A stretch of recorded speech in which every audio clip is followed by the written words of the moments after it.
Praise God, dear brothers and sisters. Today I'm going to be sharing with you on intimacy with the Holy Spirit. Okay? Our key scripture for this teaching will be 2 Timothy chapter 1 verse 6. Hence, I remind you to rekindle the gift of God that is within you through the laying on of my hands. Okay?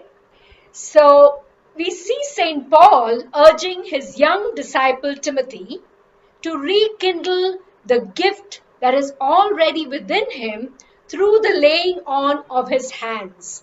Okay, so in another version it says, fan to flame the gift of God that is within you. Still another version says, stir up the gift that is within you.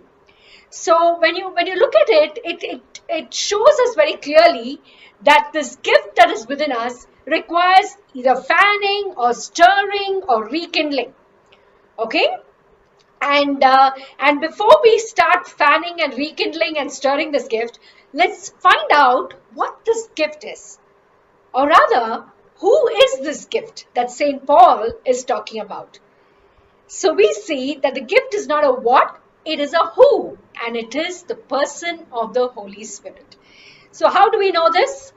St. Paul explains it very clearly in the next verse, because he tells Timothy again in 2 Timothy chapter 1 verse 7. He says, for you have not received the spirit of fear and timidity, but of power, love, and self-control. So St. Paul is saying the spirit that is within every believer is not a spirit of fear and timidity, but of power, love, and self-control. And that is the Holy Spirit, brothers and sisters. The Holy Spirit is not just a gift of God. The Holy Spirit is the ultimate gift of the Father and the Son. So praise God for the gift of the Holy Spirit that God has poured into our hearts. Okay, St. Paul reiterates this same truth in the letter to the Romans, chapter 8, verse 15. This is one of my favorite scriptures, and I can never have enough of this scripture because there's so much of depth in it. There's so much of truth in this.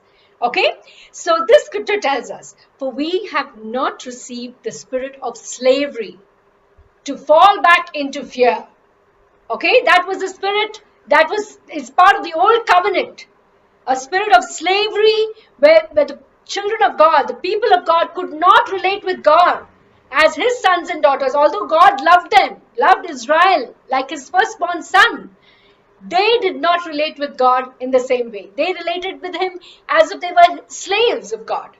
And there was always fear. There was always a negative fear. But the Holy Spirit, the spirit of adoption, whom we have now, whom we have received, has made us sons and daughters of God. And by that spirit, we can cry out, Abba, Father. Okay? So this is the gift of God that St. Paul is referring to that is already within us, brothers and sisters. So this Holy Spirit, the wonderful, precious comforter, counselor, the paraclete who lives in us, we all received in baptism. Okay, but the Holy Spirit's presence and activity lie dormant in the life of every Christian until his presence is stirred up. And this usually happens through an experience of the baptism in the Holy Spirit.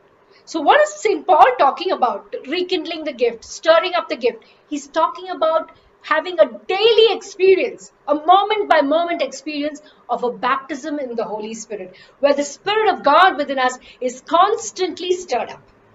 Okay? So how does one actually stir up the presence of the Holy Spirit? Two ways. Through awareness and intimacy with the Holy Spirit. First, awareness that the Holy Spirit is within us. Okay? And through an intimate relationship with the Holy Spirit, this is how the presence and the power and the work of the Holy Spirit can be stirred up within each one of us. Okay? So therefore, if you and I want to experience a stirring of the Spirit in us continually, we need to get to know the Holy Spirit. And although the activity of the Holy Spirit is evident in the scriptures right from the second verse of the book of Genesis. So Genesis chapter 1 verse 2 tells us, and the Spirit of God was moving or hovering over the face of the deep. Yet, very little is known about the nature of the Holy Spirit in the Old Testament. So much so that the Spirit, was always represented in the form of a pillar of fire by night and the pillar of cloud by day, and water, living waters, running waters, rivers of waters. All these were symbols of the Holy Spirit. And almost throughout, and the anointing oil. Okay, these were again, very commonly seen symbols of the Holy Spirit. But if someone in the Old Testament had to if I had to go and tell some Old Testament person saying, hey, the Holy Spirit is not just an inanimate fire or water, he's a person, they would have thought I was crazy, because that's all they knew about the Holy Spirit. But what happened when Jesus came, brothers and sisters? The revelation of the Holy Spirit was made very obvious ever since Jesus came. Because the Holy Spirit dwelt in Jesus in his fullness, and Jesus was not just the carrier of the fullness of the Holy Spirit, he also demonstrated the works of the Holy Spirit in their totality. Okay? So Jesus, if you want to see who the Holy Spirit is, what the Holy Spirit can do, look at Jesus. Okay? Because Jesus is the one who has unraveled the Holy Spirit for us by showing us that the Holy Spirit is a person who lives in us and wants to have an intimate relationship with us. He wants to be connected with every detail of our lives. He is the one whom God has appointed to be our helpmate. Remember in the book of Genesis, Eve was given to Adam as a helpmate. Things didn't go too well at all. But under the new covenant, it's the Holy Spirit who is our helper, our helpmate, who lives in us forever. Okay? And every time Jesus spoke to us about the Holy Spirit, he constantly called the Holy Spirit a he. Okay? He used the singular pronoun he. Everywhere, every reference to the Holy Spirit, it was never an it. It was never it. It was always he, showing that the Holy Spirit is a person. In John chapter 14, verses 16 and 17, Jesus said, I will ask the Father, and he will give you another advocate, okay, to help you and be with you forever. The Spirit of truth. The world cannot accept him, okay, him, because it neither sees him nor knows him. But you know him, and he lives with you and will be in you. At that time, Jesus was speaking about a future time, a future tense. He says, he will be in you. But now we know that he's already within us.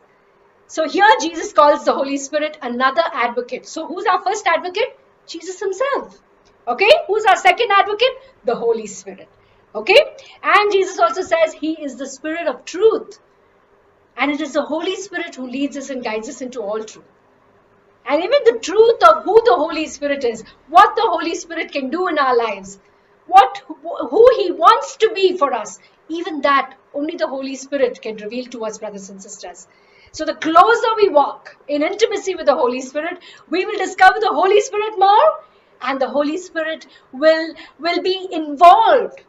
As we invite him, he gets involved in every detail of our lives, and our lives are never the same, will never be the same again. Okay? In John 14, verse 26, Jesus again says, but when the Father sends the advocate, again he calls him the advocate. In Greek, he uses the word paraclete. Okay? The one who intercedes for us, the one who pleads for us. That's the paraclete. Okay? And this version says, so beautiful. It says, but when the Father sends the advocate as my representative. You want to know who the Holy Spirit is? Really? Look at Jesus. Because the Holy Spirit is just like Jesus, is the Spirit of Jesus himself. But the only advantage the Holy Spirit has is that the Holy Spirit has no boundaries. He's limitless. He's infinite. And He's able to be infinite. The infinite God within us. Okay, Jesus came for a period of time, and he was limited to time and space. He confined Himself to the earth, to one place at a time. But not the Holy Spirit. The Holy Spirit is Jesus without boundaries, without limits. Okay? And this is what Jesus says. He says the Spirit of God is my representative. That is the Holy Spirit. He will teach you everything and will remind you of everything that I have told you. Isn't it amazing, brothers and sisters? The Holy Spirit, in this verse, Jesus says He's an advocate. He'll represent Jesus to us, and He will teach us, and He will remind us. Oh wow, what a wonderful, wonderful helper we have. Okay? He's like the CEO and the secretary and the personal assistant and the very life of every Christian. Because all we need, wrapped up in one beautiful package called the Holy Spirit, living within us. Praise God. Let's thank God, thank the Father and the Son for this most precious, priceless gift of the Holy Spirit. Okay? John 15:26 says, when the Helper comes, whom I will send you from the Father. Okay? So where is the Holy Spirit coming from? From the Father and the Son. Okay? That is the Spirit of truth who proceeds from the Father. He will testify about me. Again, Jesus speaking about the Holy Spirit. He, him. Okay? Let's remember the Holy Spirit is a person. And if the Holy Spirit is a person, and since the Holy Spirit is a person, He wants to have a relationship with us. An intimate relationship with us. And how intimate you and I get with the Holy Spirit depends not on the Holy Spirit, brothers and sisters, it depends on us. Because the Holy Spirit will never overstep His limits unless we permit Him. Unless we invite the Holy Spirit to do this. Okay, again in John chapter 16 verse 8, Jesus says He will convict the world of sin, righteousness and judgment. And again in John 16 verses 13 and 14, Jesus says He will tell you about the future. He will tell you what is to come. Every reference that Jesus makes about the Holy Spirit, He shows us that He's a person. And you cannot have a relationship with fire and water. And that's why in the Old Testament it was so limited. But now you and I can have a deep, personal, intimate relationship with the Holy Spirit. Okay? And once the Holy Spirit came, the fullness of the nature of God was revealed, brothers and sisters. Isn't that so amazing? In all of the Old Testament, and even in the gospel texts, even in the epistles of St. Paul, we don't find this ultimate revelation of God. And what is the ultimate revelation of God I'm talking about? 1 John chapter 4 verse 8. It tells us God is love. The most beautiful, most concise description of our God. It is the gospel in 3 words, brothers and sisters. God is love. And this was revealed to us only after the Holy Spirit came. St. Paul says this in his own beautiful way in Romans chapter 5 verse 5, where he says, the love of God has been poured into our hearts through the Holy Spirit who has been given to us. Okay, so who is the Holy Spirit? The Holy Spirit is a person, and He is a person who's filled with love. In fact, the Catechism describes the Holy Spirit as the love of the Father and the Son. The Holy Spirit is the glue which unites the Father and the Son. The Holy Spirit is the heart which brings the Father and the Son together, because He is the love. And love is what unites. And so, what did the Father give us when He poured the Holy Spirit into our hearts? He poured all of His love into our hearts through the Holy Spirit. And this is the love that God has for us, brothers and sisters. Not that we loved Him, but that He first loved us. He first loved us. This is how He loved us, through the Holy Spirit. Thank God for His love. Thank God for the Holy Spirit. And if you see, brothers and sisters, God knows We need His love. And He constantly wants to fill us with His love and fill us with a deeper and deeper experience of the Holy Spirit, who is the love of God. Remember Jesus on the day of His baptism. Jesus' baptism is actually a baptism in the Holy Spirit, because Jesus was already conceived in the power of the Holy Spirit, or conceived by the Holy Spirit. Okay? So He already had the Holy Spirit from His conception, but He needed the stirring of the Holy Spirit, and that's what happened to Jesus at His baptism. And what is the first thing the Holy Spirit did? Okay? Once the Holy Spirit came upon Jesus in the form of a dove, the voice of the Father was heard. And what was the Father calling Jesus? He said, "My beloved, the one I love." What was God saying? What was God doing? He's pouring His love into Jesus in a new and mighty and marvelous way. What about us, brothers and sisters? How often do you love, or do you like to hear someone say, "I love you"? How often do you like it? I don't know about you, but I like to hear it all the time.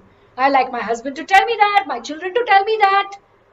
And love should not just be spoken about. I want to see love demonstrated. And that is what the Holy Spirit does for us. The Holy Spirit is not just love in theory. Okay, the Holy Spirit is the demonstration of the love of God that has been poured into our hearts. Okay, so when we stir up the presence of the Holy Spirit within us, we will constantly live in that experience. I always see myself. I always love to look at myself. I say, God's love is that ocean, and I'm immersed in it. I'm immersed in it. I think it was the words of Catherine Kuhlman. She said, why be satisfied with the teacup when the whole ocean is ours? She's talking about the love of God through the Holy Spirit. Because the Holy Spirit is the tender embrace of the Father and the Son. The everlasting arms wrapped around us in an everlasting embrace. Inside and out. Oh, that embrace of the Father and the Son through the Holy Spirit. The tenderest, most tender kisses of the Father and the Son through the Holy Spirit. That's what you and I can live in, brothers and sisters. Okay? And as we experience this kind of a stirring of the Spirit, you and I can get rooted in our identity as sons and daughters of God. Remember what the voice of the Father, which told Jesus, saying, "This is my beloved Son." As soon as the Holy Spirit is stirred up within us, we get rooted. We get strengthened in our identity as sons and daughters of God. That is the purpose of God, because God cannot use us unless we are rooted in this truth. Unless we're rooted in our identity as sons and daughters of God. And that is how we can cry out. Again, as Romans chapter 8 verse 15 says, we will cry out, "Abba, Father." Because as soon as we get rooted in our identity as sons and daughters of God, we can, what can we do? We can relate with God as His children. So then we can cry out, "Abba, Father." Then we can say, "Father, you are my Father. And I am your child." I know many people say, "Oh, everyone is a child of God." No, brothers and sisters. We need the power of the Holy Spirit to be children of God. That's what John chapter 1 verse 12 says. And He gives us power to become sons and daughters of God. That power is the Holy Spirit. Only the Holy Spirit can empower us, can equip us to become children of God. We don't automatically become children of God. We have to believe in Jesus, and then the Holy Spirit will give us power to become children of God. Okay? So another version of the same beautiful scripture says, you have not received a spirit that makes you fearful slaves. Do you still relate with the Father as a fearful slave? How do you pray to God? I find myself, just thanking God. Thank you, Father, that you've given us everything already. I hardly ask the Father for anything because I know everything is within me. Through the Holy Spirit, everything has been given. But I hear so many people make such pathetic prayers, brothers and sisters, because they're not rooted in their identity as sons and daughters of God. They say, "Oh, we want to storm heaven and pray for this person." Hello, brothers, sisters, we don't have to storm heaven. Heaven is on our side. What they probably mean is, we need to plunder hell. Because the enemy who has stolen health and wealth and blessing of every kind, that is what we need to do. We don't need to storm heaven. Heaven is already on our side. Okay? That is why, if you're rooted in your identity, you'll never beg God. Say, I beg you, Father, heal my child and save my marriage. Don't beg. Don't beg. You're not a fearful slave. You're a son of God. You're an heir of God. You're a joint heir with Christ. Speak to the Father as a son, as a daughter of God. And we have not received this spirit who makes us fearful slaves. Okay? Instead, you and I have received the God's Spirit when He adopted us as His own sons and daughters. Now we call Him Abba Father. Okay? That's why Jesus said, I will not leave you orphans. Because the Holy Spirit is the Spirit of the Father, the Spirit of the Son. And for me, the Holy Spirit, I connect with the Holy Spirit like He's my mother. Like the Spirit of God is my mother. Because I know, I have a very loving mom, and I relate with her very beautifully. And for me, the connection that I have with the Holy Spirit is very similar, brothers and sisters. Because every detail of my life, I know the Holy Spirit is interested in and has been invited into it. That's why the Holy Spirit and I have a special and an amazing relationship. And you can too. You can too if you walk in intimacy with the Spirit. And not only will we be rooted in our identity as sons and daughters of God, we can function in the supernatural power and authority, the same authority and power that Jesus had. We can do it too. Okay, in 1 John chapter 4 verse 17, the word of God tells us, as Christ is in heaven, so are we here on earth. Brothers and sisters, we are seated together with Christ in the heavenly places. So we have His authority to establish the reign of God, the will of God here on earth. Authority over sickness, disease, untimely death, to cleanse the lepers, to drive out every plague, every pestilence in the name of Jesus, and to cast out every demon and spirit. Because when we walk in this kind of intimacy with the Holy Spirit, there will be absolutely no difference between you and Jesus here on earth. And all the fruit of the Spirit will be seen in your life. All the gifts will be manifest. All the charisms will be unleashed in us and through us. Because that's the presence of the Holy Spirit in every person who yields to the Spirit of God. So how can you and I walk in intimacy with the Holy Spirit, brothers and sisters? First, we need to be aware of Him, aware of the presence of the Holy Spirit in us. And next, we need to yield to the intimacy of the Holy Spirit. And how do we do this? Awaken the presence of the Holy Spirit in you. Stop ignoring the Holy Spirit. That's what grieves the Holy Spirit the most. How Christians can just live and live for years and years, totally unaware of the Holy Spirit who lives in them. Start acknowledging the Holy Spirit. Start acknowledging what the Holy Spirit is doing in your life. And then you will see more and more of the activity of the Holy Spirit in your life. Pray to the Holy Spirit. Connect with the Holy Spirit.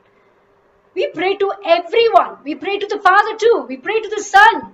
How much do we pray to the Holy Spirit, brothers and sisters? My husband, Colin, has come up with this beautiful prayer. And he teaches everybody this. Not just nominal Catholics. He even teaches this prayer to priests and religious. And they establish a beautiful connection with the Holy Spirit when they pray like this. He teaches them to place their hands upon their heart and say, Holy Spirit, I love you. Holy Spirit, be my helper. Holy Spirit, take control of my life. You can do it too. Do it right now, brothers and sisters. This is one way of stirring up the presence of the Holy Spirit who is within you. Say, Holy Spirit, I love you. Holy Spirit, be my helper. Holy Spirit, take control of my life. Because the Holy Spirit wants to hear us say that we love Him. He's been ignored for so long. God poured His love into our hearts, brothers and sisters, from the day of our baptism. In so many years we have lived just ignoring the Holy Spirit, not even knowing that He was there. And not even aware that the Spirit wants to do so much in us and through us. And invite the Holy Spirit to be your helper. The Holy Spirit cannot help us unless we invite Him, because the will is involved. Our will is involved. So submit your will to the Holy Spirit and say, be my helper, Lord, and take control of my life. That is when the Holy Spirit can really work in our lives, brothers and sisters. Give the Holy Spirit control. Give the Holy Spirit total control. then your life will never be the same again. I can vouch for this because I have seen this happen in my life. Okay? And have constant fellowship with the Holy Spirit. The next step would be constant fellowship with the Holy Spirit. Not once in a way, not once a day. Okay? It should be constant, ongoing. I heard this beautiful meaning of the word intimacy. Intimacy. Okay? It is into me see. The Holy Spirit is just bearing open his heart and saying, look into me. Have intimacy with me. Get to know me. Get to know me for who I really am. I'm the one who has been appointed to be your helper, to be your comforter, to be your counselor, to be your constant companion, your closest friend, your ally. When you know the Holy Spirit is in you, brothers and sisters, you will know God is for you and not against you. You will never misinterpret the signs of the times and things that are happening around you. This virus, so many people say, oh, God must be angry with us. God is judging us. Brothers and sisters, this is not the work of God. You will never walk in confusion about God, God's will, God's plan, God's purpose, not only for your life, even for the whole world. Because the Holy Spirit is the one who reveals to us the heart of God. He says, into me, see. I will show you who the Father is. I will show you who Jesus is. Okay? And as you grow in intimacy with the Holy Spirit, worship the Holy Spirit, brothers and sisters. Spend time worshiping the Holy Spirit. Because He's God. The Nicene Creed. I love the Nicene Creed. Mainly because the Nicene Creed, I feel, really acknowledges the Holy Spirit so beautifully. You know the Nicene Creed? Yes, I'm sure you do. Okay? I believe in the Holy Spirit, the Lord, the giver of life, who proceeds from the Father and the Son. With the Father and the Son, He is adored and glorified. He has spoken through the prophets. Okay? And today, you and I must adore and glorify the Holy Spirit. Glorify the Holy Spirit. Give Him glory for all the wonderful things He's doing in your life and doing through you. Give Him the glory. Acknowledge the Holy Spirit. Worship the Holy Spirit. Adore the Holy Spirit. And then you and I can be His prophets. As He spoke through the prophets of old, He will speak through us today in this world. And as you grow in intimacy with the Holy Spirit, brothers and sisters, you will find that the Holy Spirit is very talkative. And what do I mean? You ask a question. You ask the Holy Spirit a question. I've seen that happen to me. Before I even finish the question, the Holy Spirit has already spoken the answer to me in my mind. And what I find so amazing is, that thought is definitely not mine. Because it was a question. I really did not know. I needed a solution to the problem. I needed some understanding of the Word of God. I needed to see how that Word can be applied to my life today. Ask the Holy Spirit. Whatever you need to know, whatever it is about, it is never irrelevant to the Holy Spirit. If it's about your life, if it concerns your work, your studies, your marriage, your children, if it concerns you, it concerns the Holy Spirit. You need to know the will of God for your life, for the lives of your children. You need to know the will of God so that you can pray in accordance with the will of God. So ask the Holy Spirit and listen to the Holy Spirit. Obey the Holy Spirit. The Holy Spirit always speaks to people who obey Him. If the Holy Spirit has seen you continuously ignoring Him and He's speaking to you and you're not at all attentive, you will not hear the Holy Spirit speak again. It will be much more difficult for you to hear the Holy Spirit. You will have to repent, return to the Lord and ask the Holy Spirit to speak. Then the Holy Spirit will start speaking to you again. Okay? Next step, what we need to do to walk in intimacy with the Holy Spirit, yield to the Holy Spirit, brothers and sisters. Surrender. Surrender to the Holy Spirit. Just totally throw up your hands and say, Lord, take control. Every day, every moment, do this. As you do this, you will be led by the Spirit of God. Every step, the Spirit of God wants to be involved in our lives, wants to lead us, wants to guide us into all truth, as Jesus says. It's only possible to walk in the truth and be, not be fooled by the deception of the enemy. Only if you're led by the Spirit of God. Romans 8:14. What does it say? They that are led by the Spirit of God are the sons and daughters of God. Are you a son of God, brothers and sisters? Are you a daughter of God? If you are led by the Spirit of God, then call yourself a son and daughter of God. If you have no relationship with the Holy Spirit is someone you talk to once in a blue moon, then you cannot say, oh, I'm being led by the Spirit of God. The Holy Spirit does not lead like that. The Holy Spirit wants to lead you moment by moment. So your dependence on the Holy Spirit must be moment by moment. Therefore, yield to the Spirit continuously. Surrender totally to the Spirit. Then the Spirit will lead you and guide you at all times. Another marvelous way, I think this is the most important way, okay, to have intimacy with the Holy Spirit. Pray in the most amazing, precious, priceless gift of tongues. Okay? The praying in tongues, brothers and sisters, I believe is the ultimate prayer of surrender. Why do I say that? I believe it is the ultimate prayer of surrender because you have even surrendered your understanding of what you are praying. You are so yielded to the Lord, you're saying, Lord, I don't care what I'm saying as long as it's you who's saying it in me and through me. You pray through me, Holy Spirit. I don't have any agenda for my prayer. My prayer is you pray for me. That's it. That's what happens when you're praying in tongues, brothers and sisters. Because as 1 Corinthians chapter 14 verse 2 says, no one understands us when we pray in tongues. Neither do we. We don't understand ourselves. And we don't need to. Because if we trust the Holy Spirit, and that's why I say it's the ultimate prayer of surrender, because only when you totally trust the Holy Spirit can you say to the Holy Spirit, I'm not going to pray, I want you to pray. Of course, your spirit is praying, but you and the Holy Spirit are one. Okay? He who is united with the Lord is one spirit with him. Okay? So it's not, no longer two, but one. And then what happens?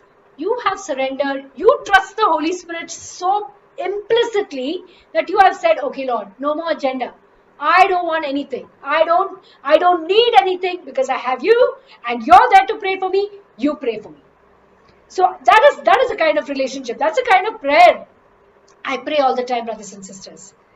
I pray all the time in tongues. All my waking hours and all my conscious, whenever I'm conscious about it, which is most of the time, because praying in tongues, as you pray more and more in tongues, it becomes easier for you. It becomes like breathing. So nobody needs to remind you because you have already gotten into the flow. And in fact, even my husband was telling me the other day, he said, actually, the more you pray in tongues, the easier it is to pray in tongues. Believe me, brothers and sisters. Those who struggle to pray in tongues are those who pray very little in tongues. Because as you pray more and more in tongues, you will find that it is totally effortless.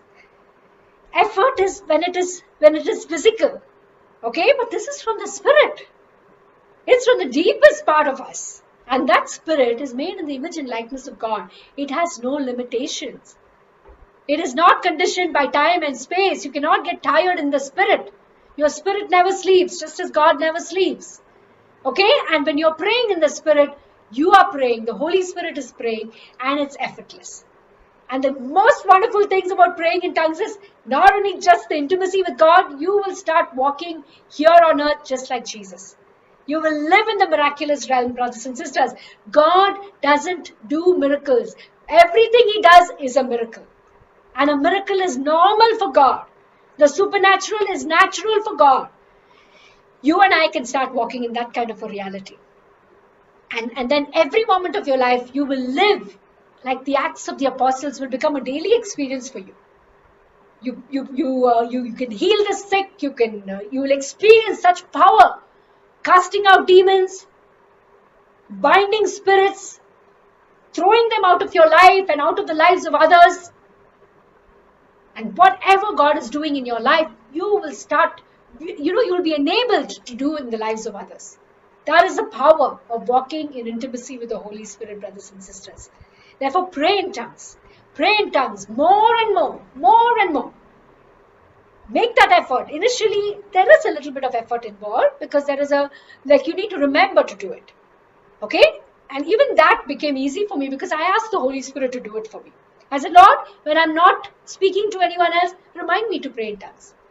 And the Holy Spirit is the Holy Spirit. He's the helper. He will never waste a single moment. And every year, my New Year resolution is to pray more in tongues. And now I pray at least 7 to 8 hours in tongues, brothers and sisters, every day. Probably more. Okay? And then I find the Holy Spirit pushing me. And the Spirit of God tells me, pray more in tongues. Pray more in tongues. Yield more to this gift. And I say, Lord, I'm already praying almost 7 to 8 hours. And He says, pray more so I can do more. The Holy Spirit needs you and me, brothers and sisters, to be yielded to Him. And when we yield continually to the Holy Spirit, then the Holy Spirit can use us just the way He was able to use Jesus. Jesus had emptied Himself, although Jesus had two natures, divine and human. But Jesus' human nature was totally and completely empowered by the Holy Spirit. And that is how He went about doing miracles. That is why He had to wait for His baptism in the Holy Spirit, for the stirring up, so that the anointing could be released through Him. In the same way, whatever Jesus did, you and I can do. And we have to do. Nobody else is going to do it. That's why God has appointed us. That's why He has anointed us. He's called us. He's chosen us. He's sent us forth. It's time to move, brothers and sisters, in the anointing, in the power of the Holy Spirit. And the last step is consciously stir up the presence of the Holy Spirit. This is what St. Paul was talking about in our theme verse, 2 Timothy 1 verse 6. He says, hence I remind you to rekindle the gift of God that is within you through the laying on of my hands. We have to do this. It is like a refrigerator. The other day I was just thinking, yes, the life of the Spirit in us is like a refrigerator. Because you can hear the refrigerator purring in the background, But at times suddenly there is like a surge because that's how the motor of the refrigerator is built. I'm not into I don't know refrigeration perfectly, but you can even hear it. You can even hear it and you realize, okay, something's happening now where the motor is kind of getting awakened. That's what happens every time you pray in tongues, brothers and sisters. That is the stirring of the Holy Spirit. When you pray in tongues, the motor is getting charged, and you're the one who's getting charged. You're plugged in continuously to your source of supply. That's how we need to be. Not once in a way, oh, I need a miracle. Holy Spirit, where are you? No, that is not a relationship with the Holy Spirit. The Holy Spirit is in us continually. If we are plugged in, constantly connected, miracles are daily occurrences, moment by moment occurrences. That is how the Holy Spirit wants to work in us. So we have to consciously yield to the stirring up of the Spirit. You have to rekindle the gift. You do this by praying in tongues. Do this by being aware of the Holy Spirit who is within you. Do this by acknowledging the Holy Spirit. That's how, brothers and sisters, in conclusion, you and I are expected to live in intimacy with the Holy Spirit every moment of our lives. And that is what the Holy Spirit wants, so that, we can be yielded to the Spirit at all times. A life that is surrendered to the Holy Spirit is a life worth living. And that's the kind of life through which the Holy Spirit can work continually.